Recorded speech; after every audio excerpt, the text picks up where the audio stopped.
Hey everyone, Risk was Thrive and Survive. This is a re-upload of the video I did yesterday on air conditioning in space. I have never ever had this happen before. What happened was the sync with the video and what you were seeing on the screen was totally messed up. And it is so messed up I can't even change it without recording. So I'm going to do this again.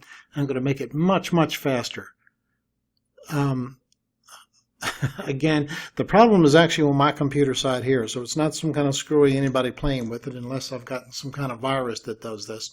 But let's just go over this real quickly here. My friend Rob Dallas, he is a HVAC expert for 25 years. He's been doing this, I believe, somewhere in that vicinity. And I called him on the phone and asked him, how can how do these air conditioners work? How does cooling work? And we're looking at the back of a refrigerator here. He started talking to me about the coils. You see the coils going back and forth here. I believe they're also running north-south, if I'm not mistaken. Either that, these are air vents, one of the two. In any case, the coils here, what they do is they radiate heat off of themselves into the air. This is called, there's different types of cooling. You have advection, convection, and you also have radiation cooling. The common denominator is you need something to radiate the heat into. So with the Mr. Thrive and Survive air conditioner unit here, they're only about, I believe in low-cost energy, they're only $2. So if you want a high-efficiency air conditioning unit for your office or house, here you go. In any case, the coils are inside here. They're all over the place. And this helps dissipate heat in your house. So how does it exactly work? Well, there's a whole lot of different mechanisms, but the bottom line that we're interested in is that the fan blows air across the coils, and the coils then can transfer that heat into the atmosphere around the coils. And that is how heat is transferred from inside your house or inside your refrigerator. All right, it requires air for this to happen. Now, there's another way you can do this.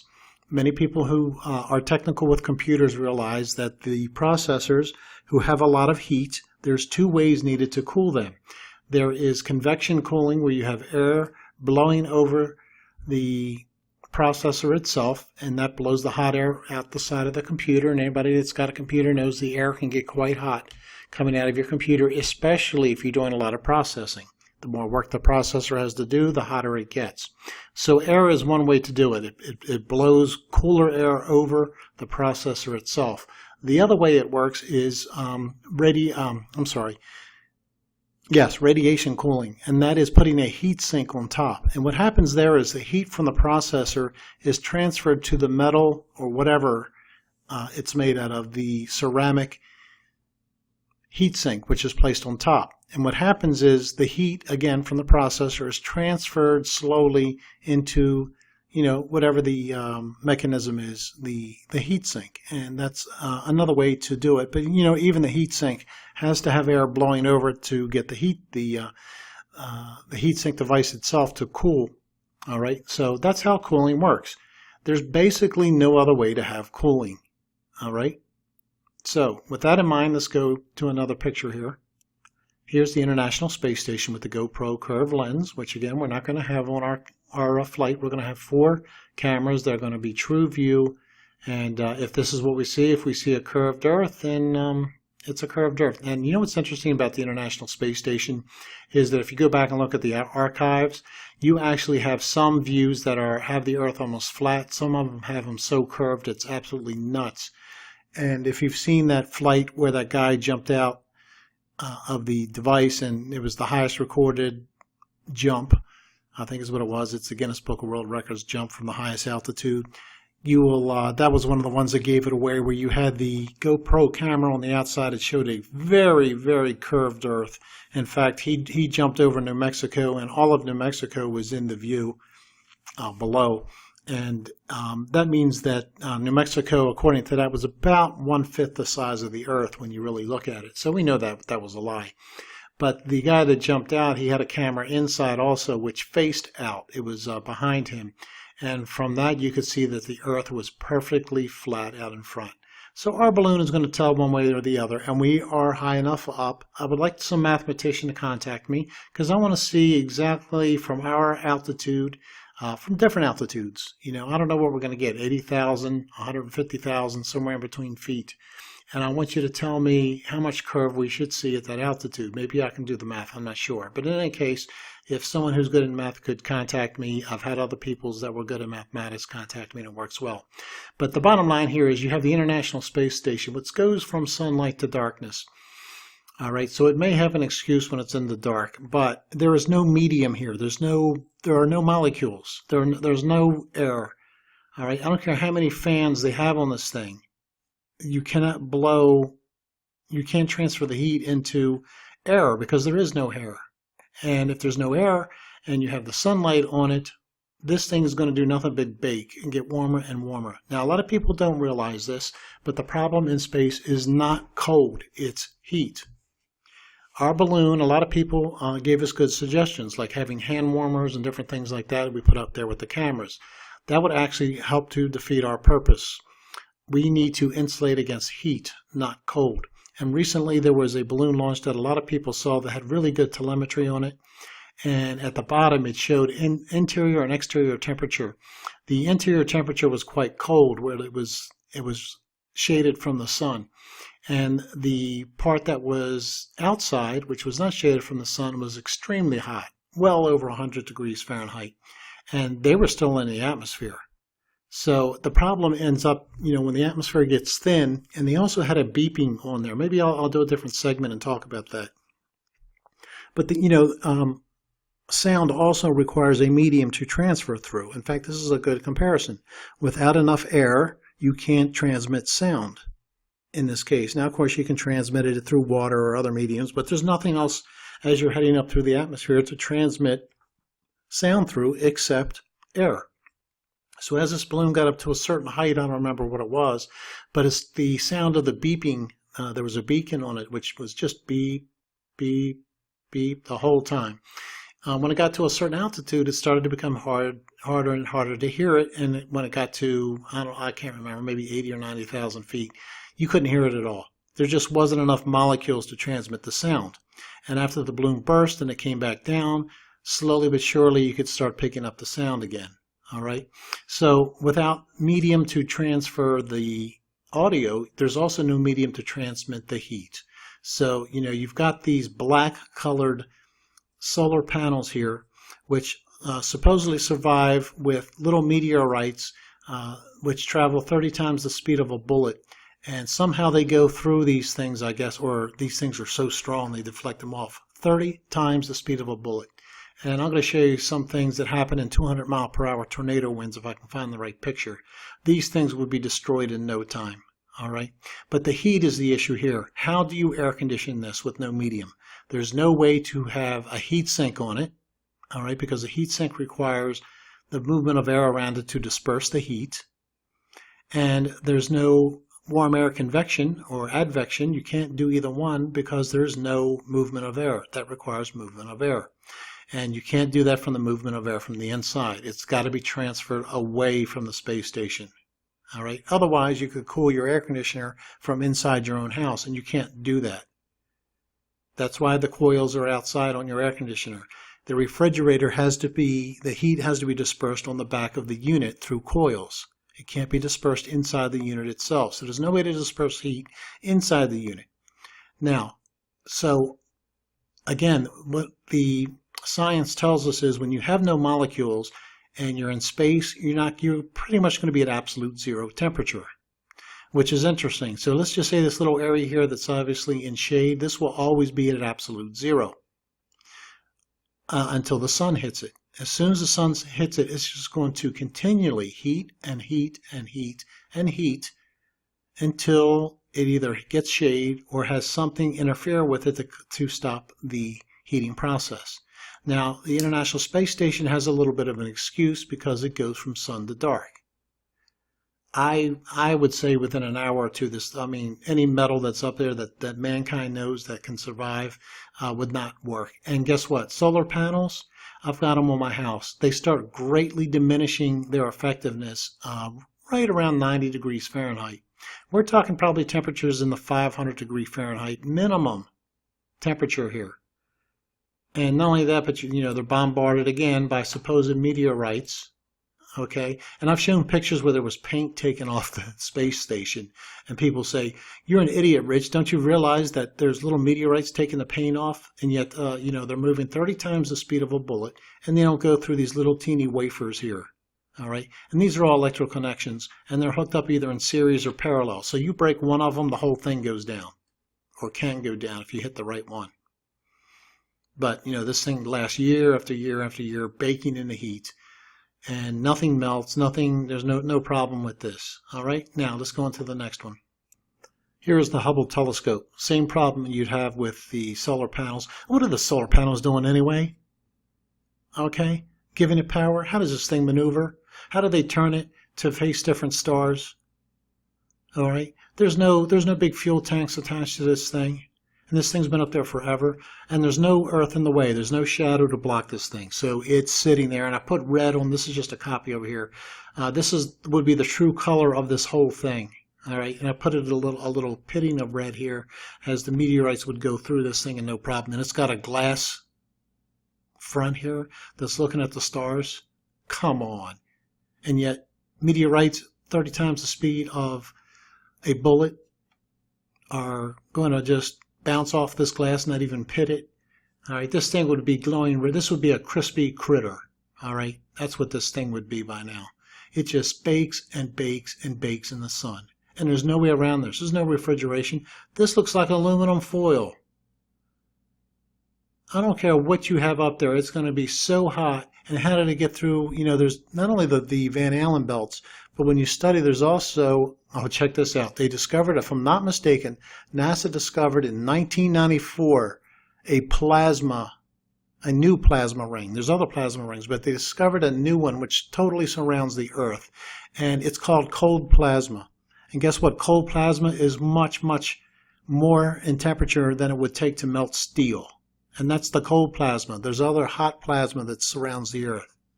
And how did they just discover that in 1994?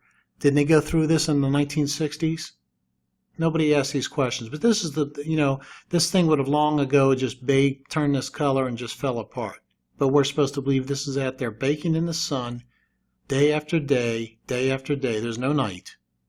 Getting pelted with meteorites 30 times the speed of a bullet, and nothing goes through this thing. Guess what? I've got an insider on this. We're going to hear more about this Hubble telescope thing. All right? Wait till you start hearing about this. All right, let's go on. And here's the main part from the last video. Again, I don't know why the sync was so off, but let's try it again. Here we have a man on the moon, and I'm going to copy him like I did on the last video. All right? And let's go over this. All right, this is the size of him. Let me show you. Let me put it beside him so you can see I'm not cheating here.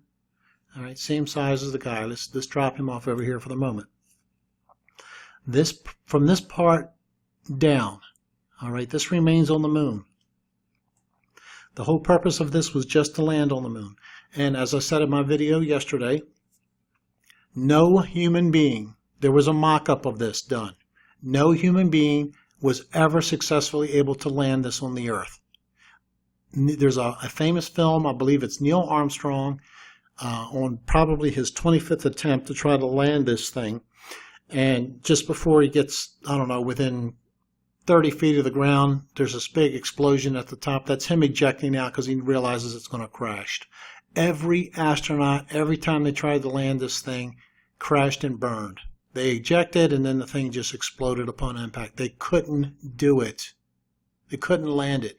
And so with no successful landings, they sent these guys up there, and from Apollo 11 through 17, or 18, through 18, 13's the exception. They're the ones that supposedly had a problem in between.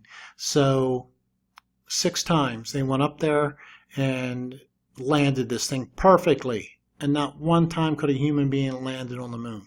So where's the air conditioning unit here?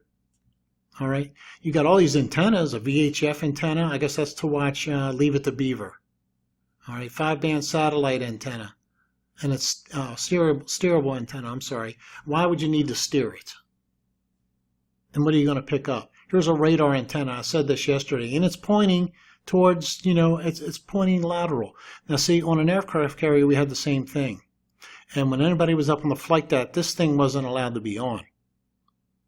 They would announce, do not rotate or radiate any antennas, radar antennas, because you could fry the people on the deck. And these astronauts, okay, they're supposed to have this thing pointed out, and yet they're out there walking everywhere all around it, driving around in a buggy. And meanwhile, forget the fact that they'd be fried in the 500-degree temperature that we are told that the moon has in the sun, which is crazy. Why would it stop at 500 degrees? What's there to cool it? Nothing. Nothing, nothing, nothing. This is not the moon. All right? They landed picking up some dust. Picking up some dust. You heard that famous thing with this thing coming down the jet, the descent engine skirt. And yet all these pads, they're pristine landed. There isn't an ounce of dust laying on them. The whole thing is just fake. And it's covered. Now, you can actually go see these things, all right? This is nothing but freaking aluminum foil. Tinted red in this case. You got foil up here. Let's just say it's case hardened steel, which we know it isn't, but let's just say it is. And they have this observation window also they can look out. Again, meteorites 30 times the speed of a speeding bullet hitting this glass, and they're not even worried in the least. And somebody told me, I think it was Dave in Wales, he said it's not even an inch thick, a lot of this thing here. And it protected them from 500-degree temperature. Now, imagine getting into your car, especially we can imagine this here in Phoenix. It gets above 110 degrees, and you've been sitting out in the sun. I got to tell you one thing. You're not going to be touching anything metal or touching anything for quite a while until that air conditioner takes over, unless you want to get second and third degree burns on you. And these guys have this all-metal thing here, sitting in 500-degree temperature, no night when they were there. This thing just sat there and baked. They went there when the sun was on it 24/7, guys. And they open this thing up on the side. They open up the hatch. What happens to the atmosphere in there? That would immediately disperse out into the moon and be gone. So you would have to have tons of oxygen tanks in here to be able to sustain these guys. And you would have immense amounts of water and other things like that just for them to live. All right, these guys were 4 days, 5 days, 6 days, whatever it was, in space. All right, and you need water. You just need water for life, not only to drink it, but I've heard, they had water cool them in their suits. Really, I would like to have that kind of suit here in Phoenix. All right, it cooled them in 500-degree temperature. And how did they exhale? How did they exhale? Because any vent opening, the difference in pressure would immediately deflate everything they had. So when they exhaled from their lungs, all they would be doing is constantly increasing the levels of carbon dioxide. Yeah, Rich, but they had oxygen tanks in this big thing. Did they really? Okay. So anyway, there's no way to vent this out. Somehow their suits don't leak out the air, because if it did, they'd be dead in seconds when the pressure dropped to zero. And we're to be told that circulating water is keeping them cool. Just the body heat alone at 98.6 degrees, the second time that water circulated around it would be hot. And add to that they're out there in 500-degree temperature. And people just want to get in your face and say, you're such a moron for saying that they didn't go to the moon. Of course they went to the moon. Look at all this stuff here. Where's the air conditioning unit? It's not there. How big is one guy? Remember, he's only in this part here. He's not from this part down. This is left on the moon. Don't you remember that? I think it was Apollo 17, where they put a camera out there and they launched. And not only did they launch and showed this, but the camera followed them up as they were going up into space. How did they do that? Who was the cameraman that followed them? They didn't have remote control on that thing. You kidding me? Anyway, here's a guy here. Let's put another one here. Because there's two guys on the moon, and then later they're joined by a third. All right? So how are these people doing this? How are they fitting in here?